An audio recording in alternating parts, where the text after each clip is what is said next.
Hey, Greg. Joe Chats on Tap Sportsnet. Curious, more rumors about incoming transfers. It's Kevin De Bruyne this time. Not looking specifically at that player, but what is it about now? It's been Neymar, De Bruyne, about potentially bringing in these big names to this club and why that would be important, not only as a soccer thing, but as a understanding that this club wants to establish itself as, a top one in North America. I'm not going to comment directly on the player, but what I would say is, we're ambitious and we want to build a team and a squad that can compete with the very top in Major League Soccer.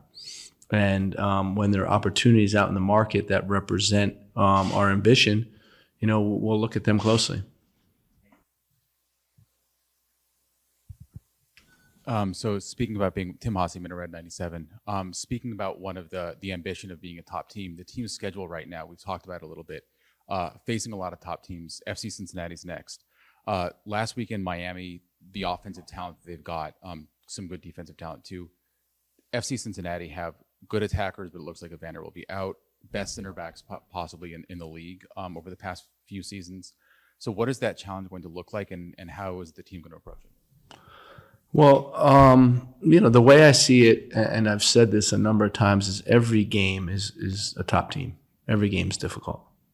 When you think about, DC, Montreal, they gave us very difficult games, and we have, easier times against other teams. So the way we approach each and every game is very similar.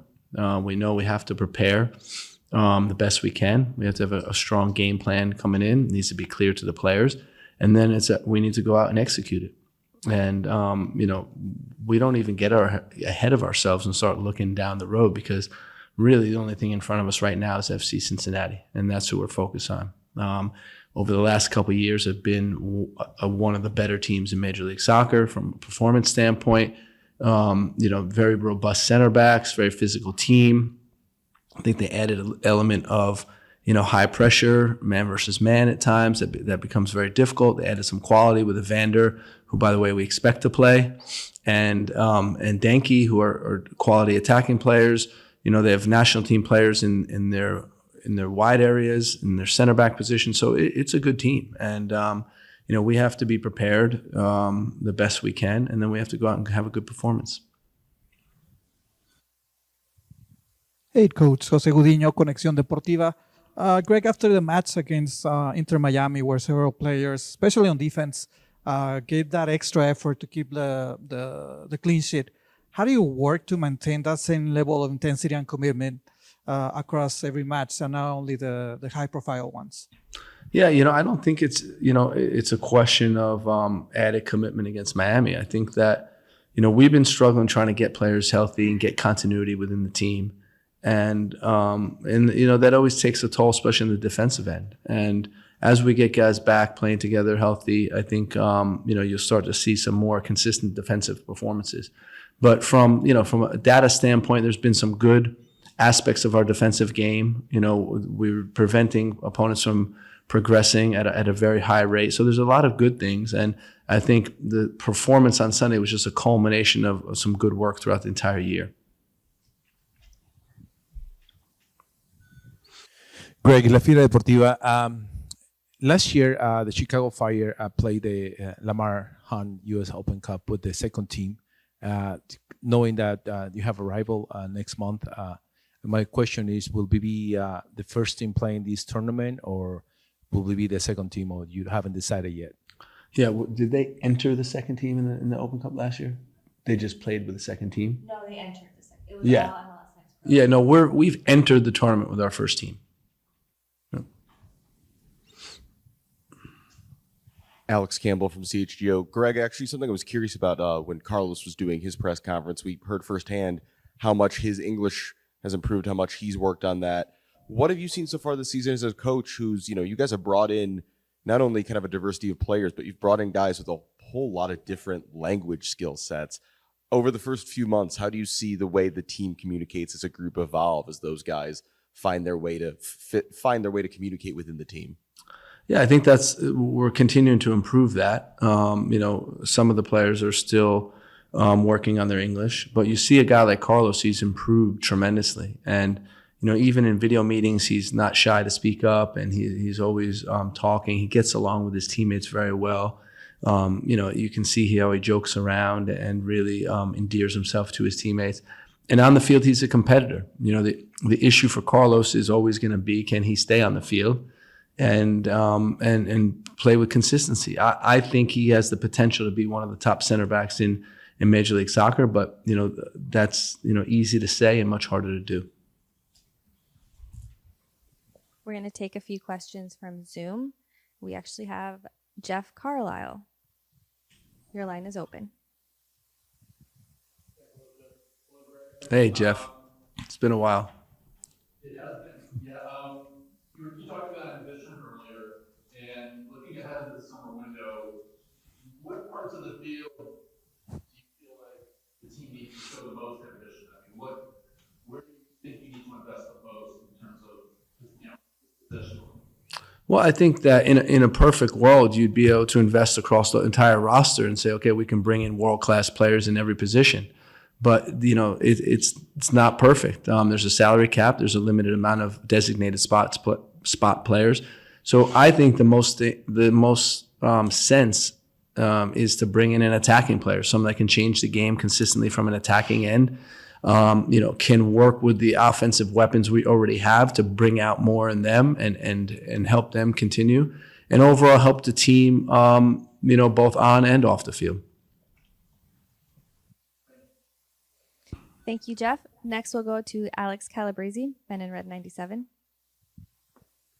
Hey, Coach, how's it going this week? Hey, Alex, how are you?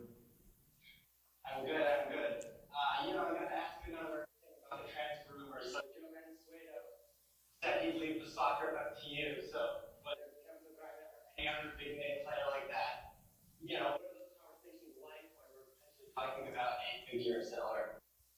I missed that. Eight-figure salary, I think is what he said. Any figure. Eight-figure, like $10 million plus salary. What's the question? Like conversations with. What are the conversations like with ownership when you're talking about Oh. such a big Right. They're similar to all the conversations. We have great contact. We're in continual contact. I update him on all the player movement, and we talk about it, and we have very good conversations. What I would say is that he's very ambitious and wants to really build a strong and consistent performer in our club, and I know how much he wants to continue to improve our roster. Thank you. Thank you. Thank you. Next, we'll go to Jim Alexander from Real Talker.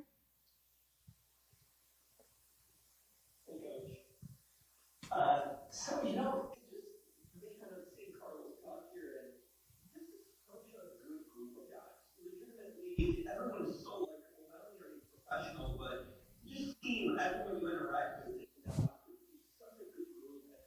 How important is it to you to have a good group of actual, not only football players, but people on this roster? And how much does that kind of go into your thinking about chemistry and adding new players and sort of harnessing what you have with this group now that you kind of got to know them over the last few months? Yeah, it's a good question, because working with them, you get to see, just how focused they are and how dedicated and how they get along with each other and how they've been able to build bonds over a short period of time. But the way we look at it is talent is only the floor, and basically the ceiling is determined by your character and what you're willing to put in and how hard you're willing to work. And we've seen that so far with this group, that they've been working hard, really focused on continual improvement, trying to get better every day, and competing. We have difficult training sessions, a lot of competition built into the training sessions, but they've been managing through that well. Last question. Thank you. Sorry. Last question from Zoom. Russell Wifey, Soccer Master US. You've seen the dynamics of the team. I've spoken to some of the fans, and some of the fans and some of the players, they love you. So thank you for bringing the love to the city of Chicago, to the and to this team. My only question is, are there any injuries? I spoke to you after the game against Inter Miami. You did mention of Gucci not really Saturday. Thank you very much for your nice words. It is a work in progress, and we're just trying to get better all the time. And we think that with the right mindset, with the right work rate, we can make the fans proud, and that's what we're trying to do. Who was the player that you asked about again? Guti. Yeah, no, Guti's back. He trained all week again. This is his second week training, and he's definitely available. And it'd be nice to be able to extend some of his minutes in this game. So one of the questions about ambition that's kind of come up, the team's been ambitious with its academy and its youth development as well. The GA Cup is going on right now. I just wanted your perspective on how the U16s and U18s, what you've heard or seen from reports from that. I know the U18s are kicking off right about now in their quarterfinal against, I believe, the Rapids. Yeah, no, they've been doing really well. We're not necessarily focused on winning, but we want to compete, and we want to be playing each game to compete and show that we want to win. But really, it's important that we develop players that understand our style of play. And the other thing about it is both of the age groups are playing with very young teams. So we're happy with how they've been performing. I think the U16s got a little bit unlucky in their game. They're winning, they missed the penalty, and they would have went through. But the U18s have been doing well. It's actually a funny story that Christopher Cups is playing with them, who was on the bench against Inter Miami and then goes down and plays with the U18. And you see how happy he is because he gets game time, but also he knows what he means to that group. And it's a really nice thing to see, a guy move from the first team to be playing U18 soccer in the GA Cup. Joe Chats on Tap Sports. And then I got to ask about just the right back situation for you guys going into this week. Jonathan Dean's been training the last couple of weeks, and curious just any updates on Leo Barroso. Leo's still out. He's on schedule, but he's not going to be available. And Dino should be back, so that's good news. And we still have Amari and Justin Reynolds, so we're getting some fullbacks.